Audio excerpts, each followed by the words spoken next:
the sewers of Gotham, a new villain emerges. From the rooftops, the perfect enemy comes to life. I am Catwoman. And the only one who can save this city is a creature of the night. Michael Keaton. What do you want? Danny DeVito. You don't really think you'll win, do you? Michelle Pfeiffer. Batman Returns, June 19th. Directed by Tim Burton, rated PG-13.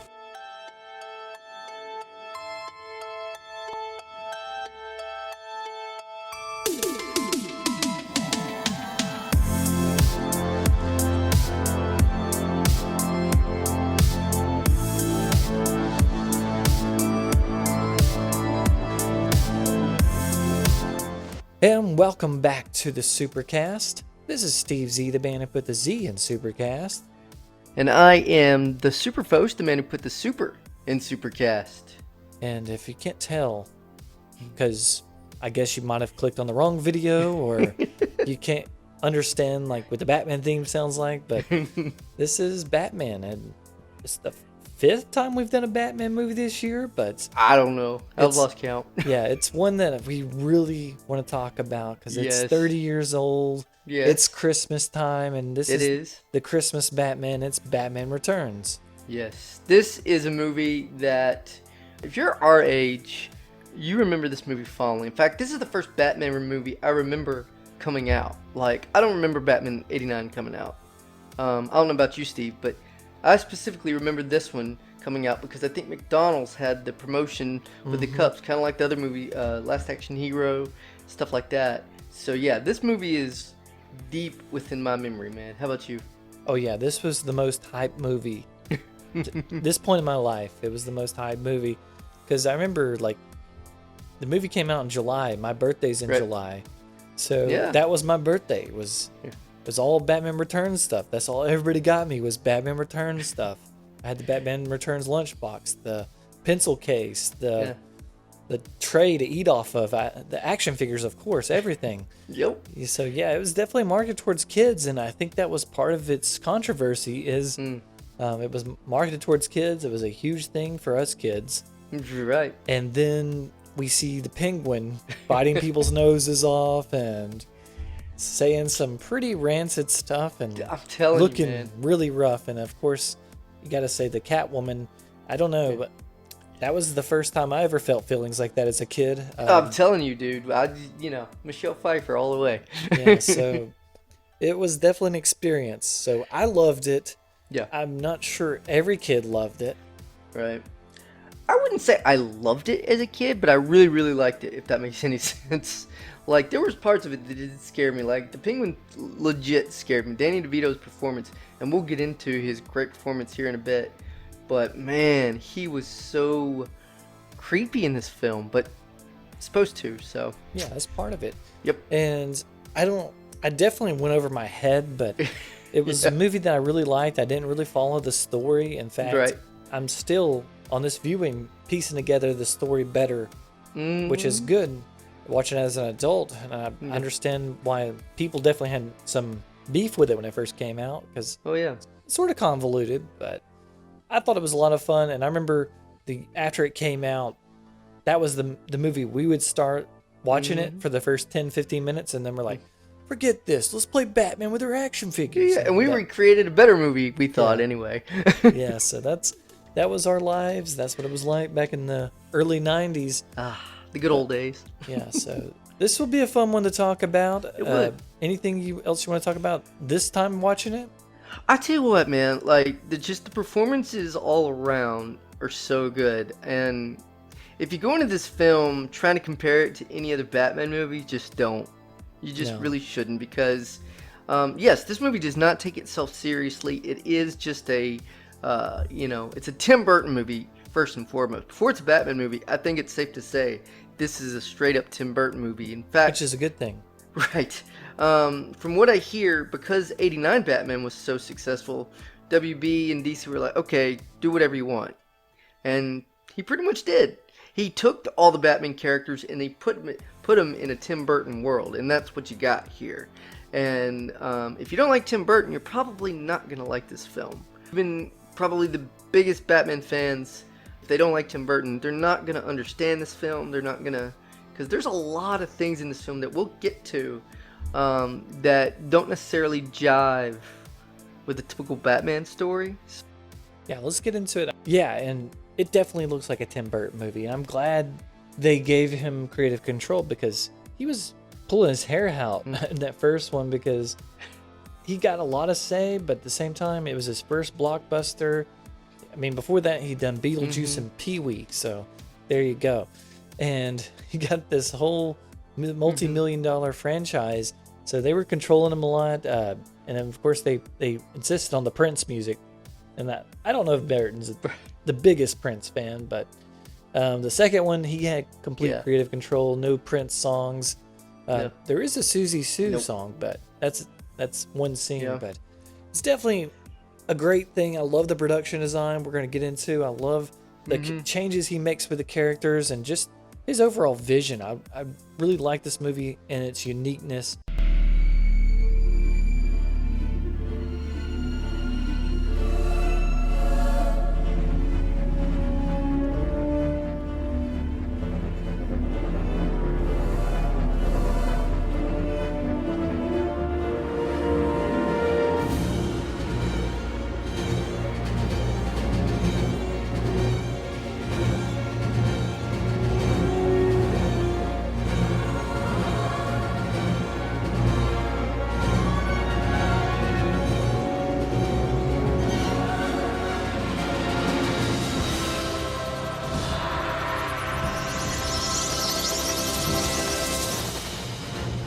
So here we go, picking it up, talking about the cast, talking about the plot, all that good stuff. So this plot takes up, I guess, a few years after the first one. Batman's established, everybody knows who he is, but our character Batman, who's played by the great Michael Keaton, he seems like a different man at this point, and I know there is something behind that. Keaton himself said he was having a hard time duplicating the performance from the first one, but to me, I think he's changed character from the last time we saw him, and we're picking up on him. And what do you think about Keaton's performance and what they did with the character? Okay, so I made a lot of mental notes last night watching this as far as Keaton goes, because I really like what he did in this movie. I really like that we got more of inside of his head a little bit. I know we got inside of his head in the first one with the murder of his parents and all that, but I don't know. I really like that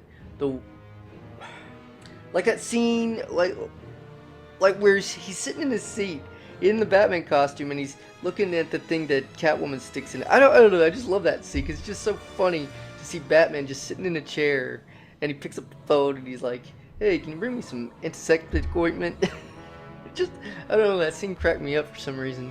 And that's the thing, like, these movies are connected. The 89 and 92 are connected, but they just seem so much of a different world. Like, this is not the same Gotham that was in 89 Batman. It's a super different Gotham. That's true, and I'm not disagreeing with it. I think it's a good move, and I think our Batman's definitely different. I really love what Keaton's doing. It's, for me, it starts on the first time we see him. He's sitting there in the chair, he's contemplating about something, or he's bored.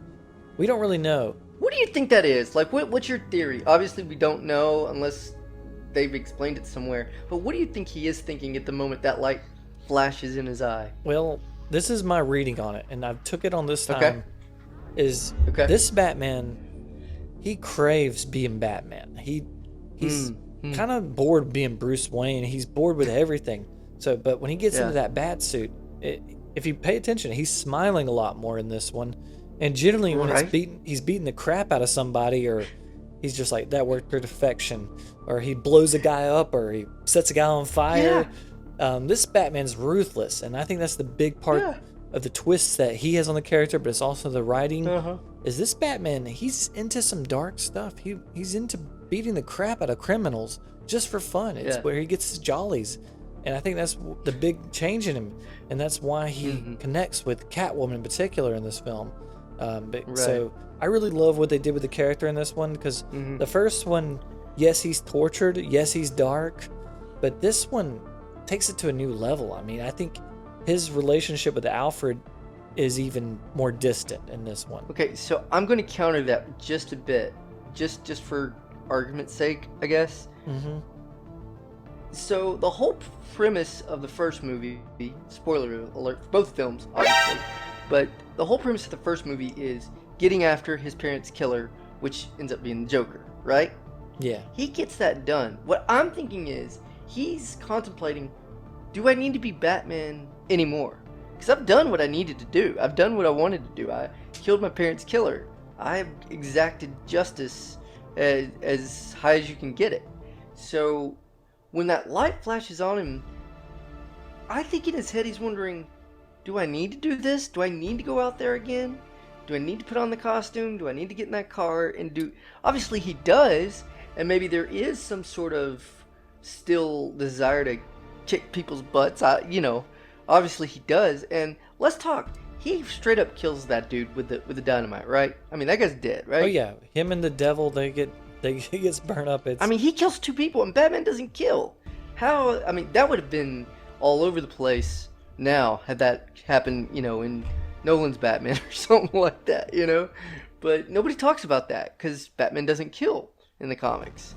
But as we've stated, this is not your typical comic book movie. This is a Tim Burton movie, so I guess they let it slide. But I just feel like there's some conflict within Bruce of being the Batman after he's done what he wanted to do all along. I think there's conflict, but later in the movie. I think at this point, he's not conflicted. Because if you watch how he stands up, he looks into the signal, and he's looking all proud and like, oh yeah, it's time.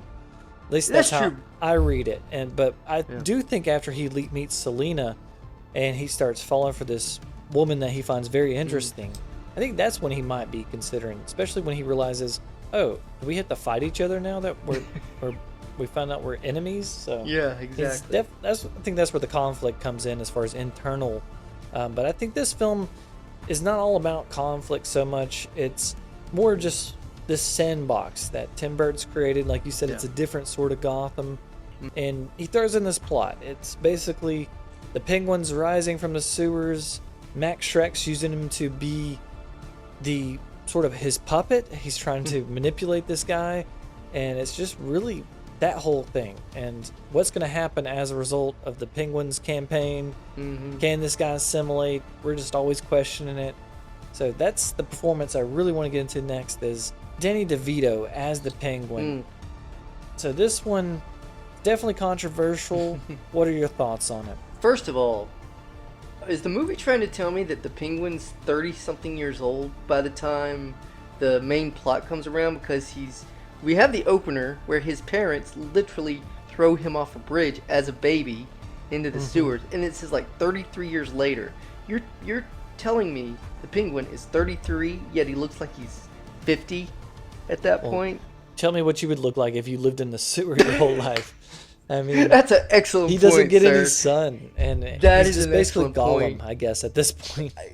That's a really good point. Thank you, sir. But no, this could have easily been called The Penguin. Like, this movie, I think Danny DeVito steals this film from Michael Keaton, just because he's weird, he's funny, he is just, I don't know.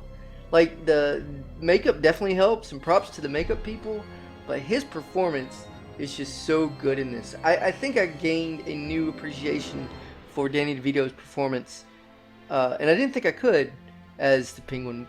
He was just fantastic in this film.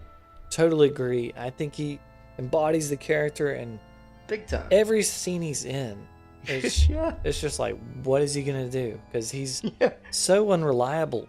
He has like these penchants for just flying off the handle. Like, he'll be sitting there talking to you, and it's very rehearsed.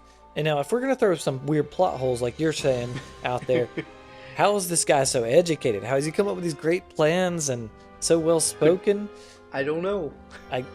My theory is, and this is one thing I do like about the writing of this film, they don't explain anything.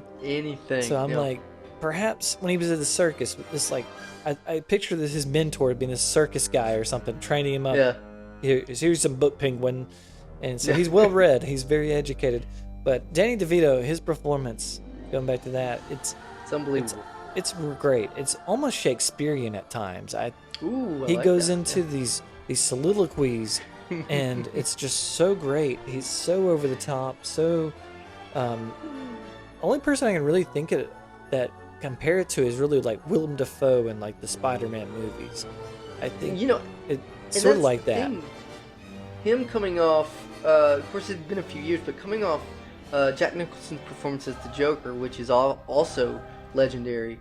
I think it would have been hard to top him, but I think Danny DeVito really gives Jack a good run for his money as far as a villain, because he's cartoony, yet he's sympathetic at times. Especially towards the beginning of the film, when he goes and sees his parent graveyard, the cemetery, and he really plays up this, I was thrown out like garbage, but I forgive my parents. I mean, that's excellent acting. That's excellent performance. And then, like you said, he just starts flying off the handle, biting people's noses off. I mean, it's just... Danny DeVito had to have the most fun playing this character, because it just looked like it the entire movie. Definitely, and I love it how they wrote the character. He's this tortured guy. He should have been rich. He should have had everything, but his parents threw him off. And I do gotta say, something I did notice in that first scene, it's shot different than the whole movie. That little part before the credits. Yes. And my theory is basically even though it's a flashback, it's supposed to be sort of more dreamlike. It's definitely got an expressionistic feel to it. And I know Tim Burton's big into the German expressionism, so I get those vibes all over it. Right. But going back to this, I love the character.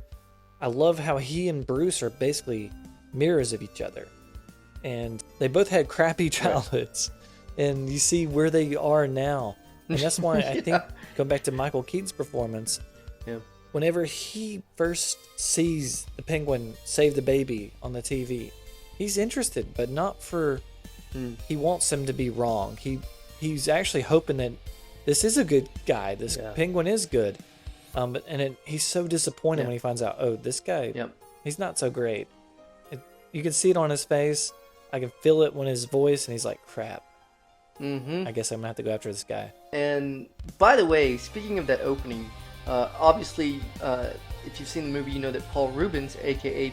Pee Wee Herman, plays his dad. But did you know they tried to get Burgess Meredith play his dad, but he was into failing of health by then? How crazy would that have been, though?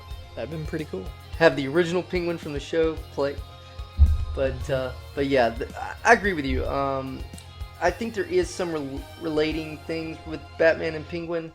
But like you said, there's definitely disappointment when he realizes, okay, yeah, he is pretty much a nutcase, and I got to stop him. And going back to what you were saying was how this is Penguin's movie almost.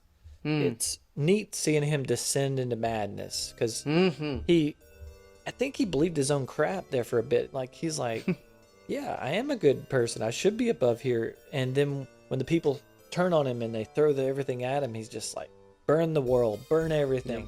And I just feel for him at that moment, because he's just like, what else did I expect? They're going to treat me like this. I'm a monster. Well, I think, lining yourself up with Max Schreck was probably not the best idea for, being an upstanding citizen, because obviously he's not. And we'll get to his character in a bit, but still just a wonderful performance by Danny DeVito, and just amazing, is all I can say. And before we get into the other huge performance from Michelle Pfeiffer, I do want to talk about our buddy Max Schreck, just because you just brought him up. So Christopher Walken as Max Schreck, low key, he's the worst guy in this film. He might be the true villain of this movie. Let's just go ahead out and say it. He might be the true villain. And I think that's why you're supposed to interpret it as that. Yes, the penguin's a monster, but he's a monster because of his circumstances. Shrek is choosing to be this monster. He's the one manipulating everybody. And how he bullies Selena and makes her into what she becomes. So he's definitely the instigator. He's the guy that we're supposed to not like. And I really like that they did some satire with that, or some commentary on these people that pretend they're great, these politicians, these philanthropists. They're not the best of people sometimes. And Max Schreck in particular, he basically, any way I can do to get ahead, I'm going to do it. And it's terrible. I mean, he kills Selena Kyle just because she finds out about his weird little thing. And Right. he's willing to basically cause all this mayhem because he wants the mayor to be gone. And he's going to get somebody like the Penguin elected so he can get his power plant. That's what it's all about. And it's just crazy. What do you think about Christopher Walken's character in his performance? Well, yeah, like I said, I think he's the real villain of this film, and I just think, like, if Cobblepot, and I'll call him Cobblepot for now, had aligned himself with anybody else or gone his own way, then I don't think the Penguin turns into a bad guy, so to speak. I think if he aligns himself with somebody that's actually on the side of good, then he becomes everything that he wants to be. He restores his family legacy, you know, all that good stuff. But instead, you know, he sees this guy with power and with a lot of influence in Max Shrek, and not really realizing, you know, how far Shrek's willing to go to get that power, and he's what turns the Penguin from, you know, a potentially good person into a really bad person. Definitely. And I love Walken's performance. He, just how we were saying, like, Danny DeVito's speeches are great. I love Max Shrek every time he does his little speech. He's selling you. He's selling the Penguin. He's selling somebody on his idea. And I could just see this guy. He could have been president or something. He's so manipulative. He's pulling he's the or the puppet master, basically, controlling everybody else. And he's always trying to do it. But there's one guy that he cannot pull it on, and that's Bruce Wayne. And that's why he hates Bruce Wayne. Exactly. Because Bruce sees evil. You know, Bruce is a good reader of people. He sees in that meeting with Shrek, he's like, yeah, this guy, he's dangerous. You know, yeah, all those other guys that I've been fighting are dangerous, but this guy's dangerous because he can manipulate people.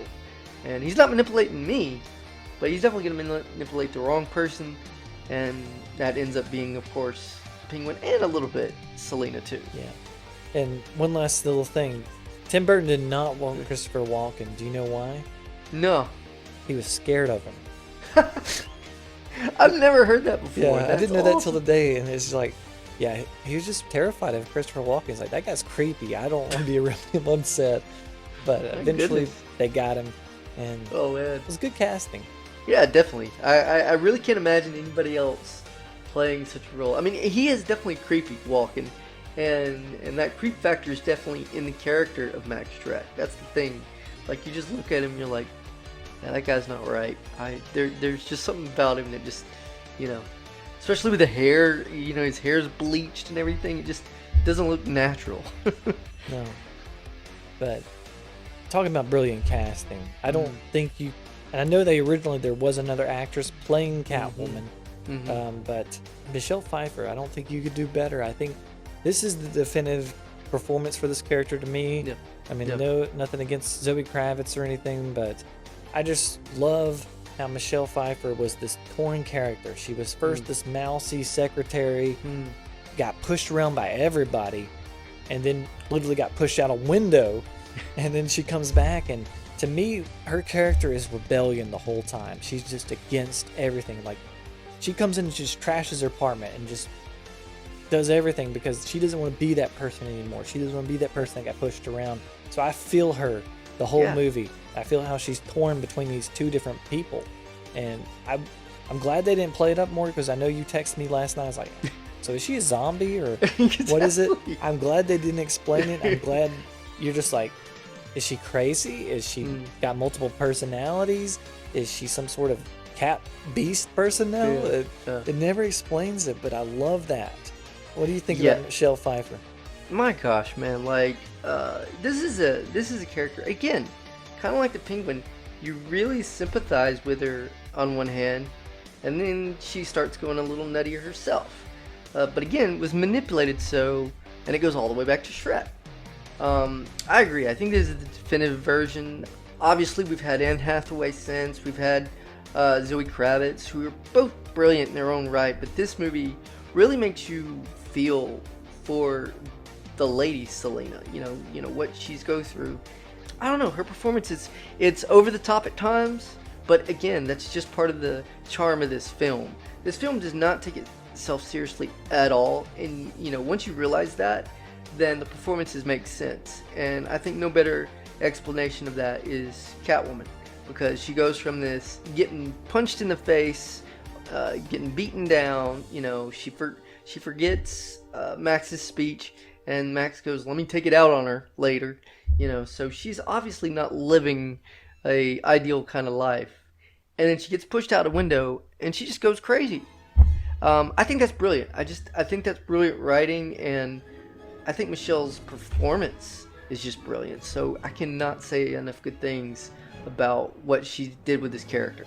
Yeah, and it's everything. It's the dialogue, it's the facial expressions. I love her mannerisms, just how she moves her body after she becomes Catwoman.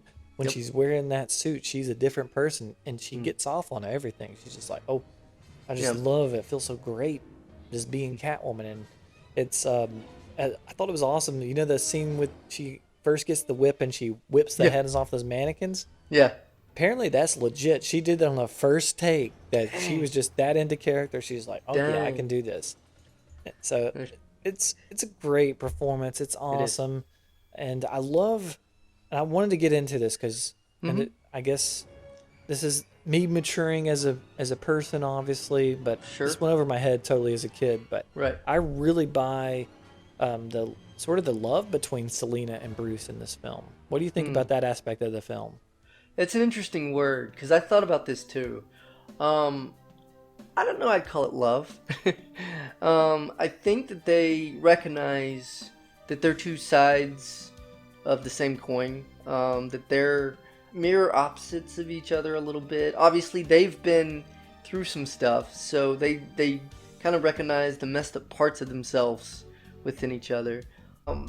But I do think there's a really good connection, and I was surprised, and I guess I didn't pick up on this younger watching this too, is the chemistry between Michelle Pfeiffer and Michael Keaton was really, really good. Definitely. In fact, I think it's better than with Kim Basinger. It definitely is. I think that's why I'm saying I buy them together. I think he sees in her, this is a person just as crazy as me, and as broken as me, and they could fix each other. And I think that's what he thinks. I think she wants to believe that, but she's just having so much fun.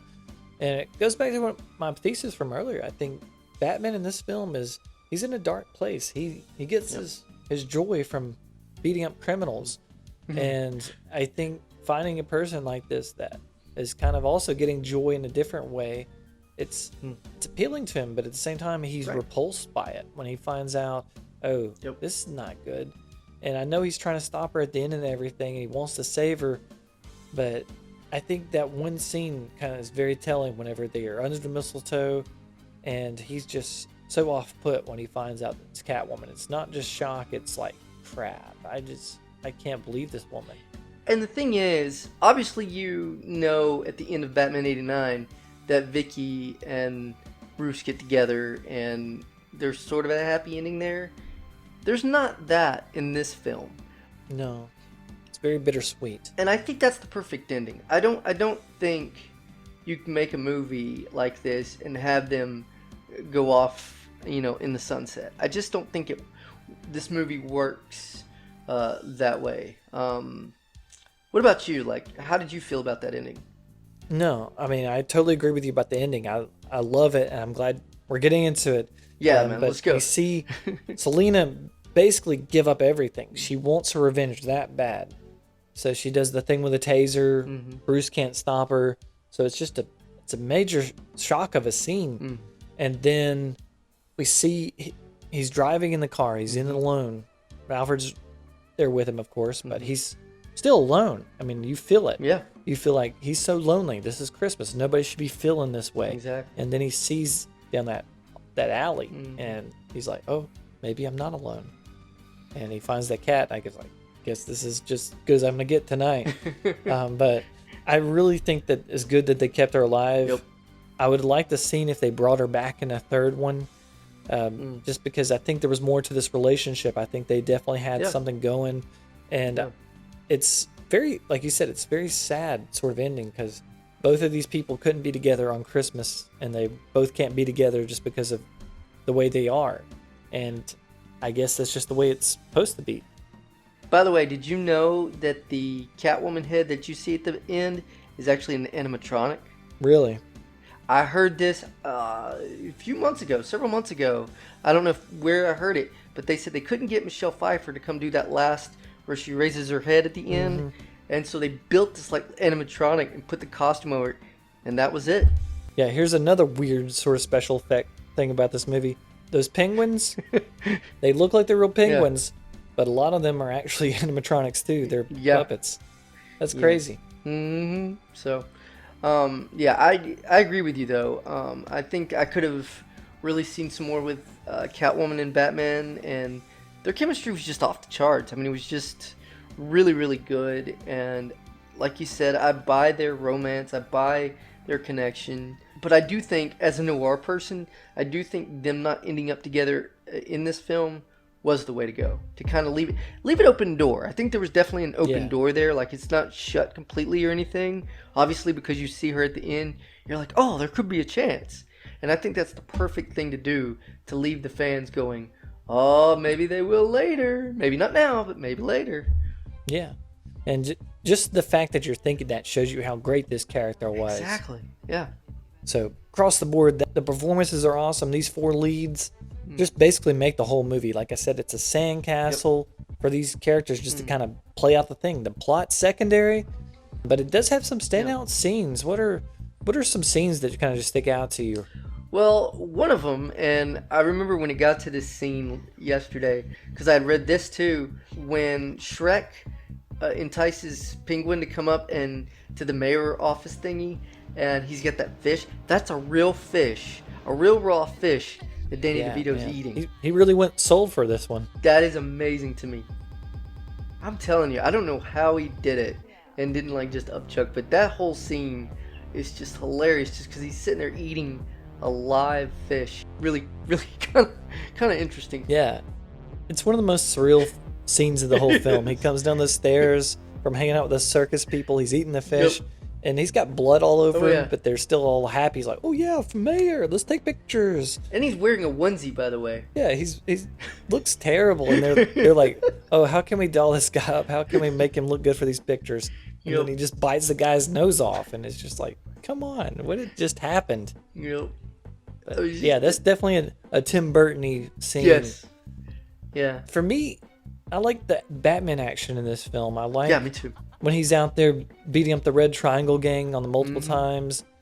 And I love it how he gets satisfaction when his gadgets work. He does that thing against the clown where he shoots the grappling hook, and also he has the batarang. He programs it. It's just so cool watching him go around and beat up these guys. And I thought this is an underrated part for Keaton's performance as a kid. And these were definitely the scenes I probably watched the most. So maybe that's why they have that special place. Yeah. Yeah, definitely. I think his Batman is a lot more ruthless, as we've mentioned earlier in the show, and the joy he gets from using those gadgets, but then also how he has to improvise sometimes, like the scene where Penguin's got control of the Batmobile, and he has no control. He didn't know what's going on, and then he's just like, oh, I'll just beat the crap out of my floorboard and see if something's out, underneath. I mean, who could reach that driving? I don't know. I still, to this day, do not know how he was able to reach that, because I can't even reach a fry when I'm driving toward the floorboard. So that's pretty interesting. And then you're thinking about some silly stuff while you're watching these movies. I'm telling you. But that's the whole fun about it, man. It's just, I was into it. I was into this movie from start to finish, believe me. But then, he goes through that wall and he has to basically tear his Batmobile apart. I mean, there was a lot of cool action scenes in this film. I think even more so in this film than there was in the first one. Yeah, I think they wanted to show off that this suit can actually move a little bit. Yep. And I really like those scenes. To me, the best looking scene is just any of that stuff that's going on with the whole lighting in the tree. On the 4K, that just popped. Ooh, watching these guys come out of the woodworks, all these clowns with the flames and everything. It was beautiful, and I don't know. I just love the action in this film. I think it doesn't have too much action, but it has just the perfect amount. Yeah, I agree with you. And like we've said, this is definitely a Tim Burton film with Batman and Catwoman and all that in there, but I don't think that's a bad thing. I think if anybody can make a film like this and it work as well as it did, Tim Burton was obviously the man to do it. I just think that there is a lot of praise to go around with this film. A lot of good action scenes, as we've mentioned, and good performances. But what about the music, man? I'm telling you, Danny Elfman's theme is still probably the best Batman theme, and up there with John Williams' Superman theme as far as superhero themes go. Definitely, and I think this is probably Elfman's best score. I think it's amazing. I love how he uses the instrumentation from the previous one, but he adds so much to it, and it gives it sort of a Christmassy feeling at times. And he's got my favorite of the songs with the big organ coming in. Yes, it just makes it feel so gothic, so operatic. Yes. It's brilliant score, and it's one of those where you could take out all the dialogue out of this film and just have the music and have them pantomiming. It would work as a film just like that. Totally. I agree with you 100%. And I think Elfman's music matched with Burton's visuals are just a match made in gothic heaven. I just think that they work so well. And I agree with you. I think the score is leaps and bounds better in this film than it was in '89 film. Not that '89 was bad or anything. No, it's a great score. But I truly believe they upped the ante in this one and just completely hit a home run. Yeah, I think that's a huge aspect, the visual aspect, the sound aspect, just this production design. I mean, this, like you said, it's a brand new Gotham City. The guy that did it in Batman '89, he couldn't come back, so they brought in another guy. He designed the sets. It looks great. It looks like I'd love to pay attention to the little statues that are behind everybody in the scenes. They really did some cool work with the sculptures. And I think at times, I don't know if this is intentional, but I think sometimes the director actually emotes sort of emotions and how you're supposed to feel from this background stuff that's going on. Yeah. And it's just brilliant. I love this film, the way it looks, how it sounds. Love the acting, but there's obviously got to be some critiques. Yeah. So, any jump to your mind? I give you the floor first. All right, so I'm going to use actually what Roger Ebert said about it. Okay. Because after watching it last night, I'm like, what could anybody say bad about this movie? I mean, I know some people hate it. I mean, I went and watched it twice in the theater, but my mom both times was like, I don't want to watch that again. That was not good. I can just see your mom saying that. Yeah, so she didn't want to go see it the first time or the second time, but she had to because I wanted to watch it. But Roger Ebert, I watched the interview, and he was like, the story, it makes no sense. And you kind of forget about the story because it has so many little side steps. There's a part where Batman gets framed. There's all this stuff that's going on the characters are compelling, which drive this story. But he thought it was too convoluted. He thought it was hard to follow. And I can see how some people would say that. But personally, I'm going to rebut that. I don't think this film is about story. I think it's more about these characters and seeing how they're going to evolve throughout the film. I think it's more of a character study than it is a plot-driven film, personally. I think that this film is kind of like what we said earlier. I think it's a story about how easily a person or an experience or whatever can influence how a person leads their life. And within this film, I think, we mentioned earlier about Max Schreck kind of being the puppet master. And I think that's it. I think that you have somebody that's obviously really influential that takes these people that are obviously broken, which are Selena and then Oswald, and turns them into his quote-unquote puppets. And I think there's a tragedy there. I think there's a lot of tragedy in that because they're obviously still human. I mean, obviously the Penguin has the cleft hands and everything, but he's still a human being. I know he calls himself and that's such a kind of a really sad scene when Penguin comes back and he realizes that nobody's going to take him seriously anymore as mayoral candidate, so he's just like, screw it, I'm not a human, I'm an animal. And that's just sad to me because just because you have deformed hands doesn't mean you're an animal. So I think that there's a lot going on in this film. I don't think it's I'll give you that there's a lot going on, but I don't think it's too convoluted to just see this is a story of people that could have been good, but were driven to the other side. Yeah, and that's what I take from it. That's what Ebert co-worker Siskel, that's what he took from it, because he loved it. He said it's all about these characters and just sort of their evolution and what they're going through. And like you said, it's a tragic because all three of these characters, they don't end up happy at the end. None of them get that. And it's a great movie, great sort of idea for an end of a superhero movie to end it on this note, where basically, one of them dies, and then two couple, they can't be together. So it's very sad that just the path they've chosen and the way they've been manipulated and all that, it just leads to them, just basically their ruin. So really cool film. Yeah, definitely. And again, this is obviously Michael Keaton's last bid as Batman. He didn't, of course, come back for Batman Forever, but as we've said, I think this is Michael Keaton's finest performance as Batman. I think he's just better in this film. I think he's got a lot more gadgets in this film. So, am I going to say this movie is better than 89? I don't know if I'm going to go that far or not. What about you, man? If I were to put you on the spot and say, which of the two Michael Keaton films is best? Batman 89 or Returns? What would you say? I'm going to hedge my bet on that just because it's really hard I want to play it both ways. Because like you're saying, it's hard to choose them between them. They're just so different. And that's where I was going to go as far as this one fits in the legacy. Yeah. I'm not going to compare it. I'm not going to play that game where I rank them because I don't have to. I can like them both for what they are. Exactly. This one is the movie that has Jack Nicholson going nuts and has Prince songs in it. It's a great film. A lot to love about that film. A lot of love. I love the whole movie, how it just flies by. Same thing with this one. The pacing is amazing. But this one is more of Tim Burton's vision. And I think that's definitely cool. It's totally unique. It's not like any other superhero film. It's not like any other Batman film. So I'm not going to play that comparison game. What about you?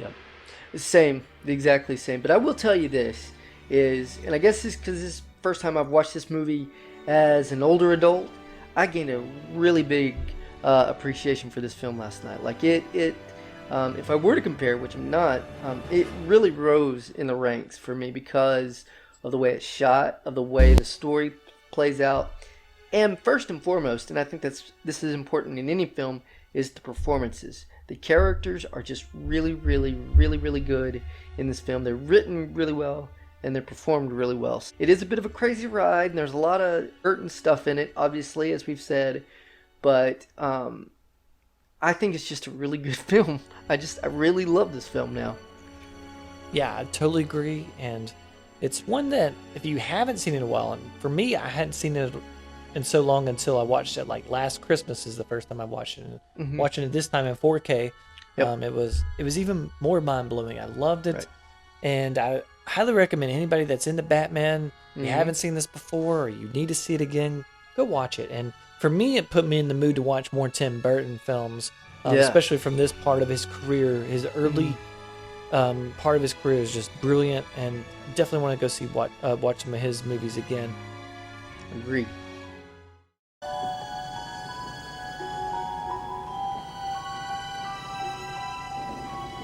Well, come what may. Merry Christmas, Mr. Wayne. Merry Christmas, Alfred. Goodwill toward men. And women.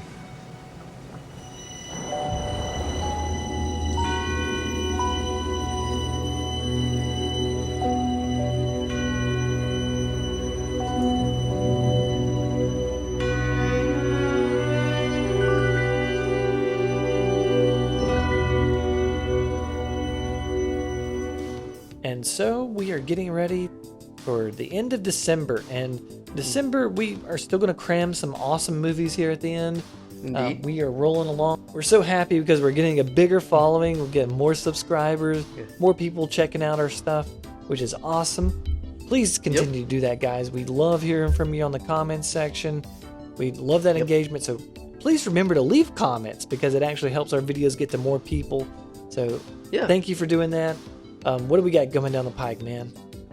All right, man. We got one of my favorite movies of all time, not to mention Christmas movies of all time. It's a Wonderful Life. This movie is a classic. Just it goes without saying, obviously, and really, really looking forward to reviewing that. And got a couple more surprises in store for you guys. And as Steve said, we are just so excited that our little show is growing, and we're having a really fun time putting this out for you guys. So please like our videos, share them, comment on what you would like to see. Let us know what you think of Batman Returns, because as we said at the opening, this is a kind of a divisive film, especially among quote-unquote comic book fans. So how do you see this film? Like, what's your take on it? Have you grown up with it like us? And if so, have you revisited it in a while like we did? And what's your take on it? Yeah, so a lot of stuff we want you to talk about. And we thank you yet again for joining us. And we'll catch you next time on the SuperCaZt.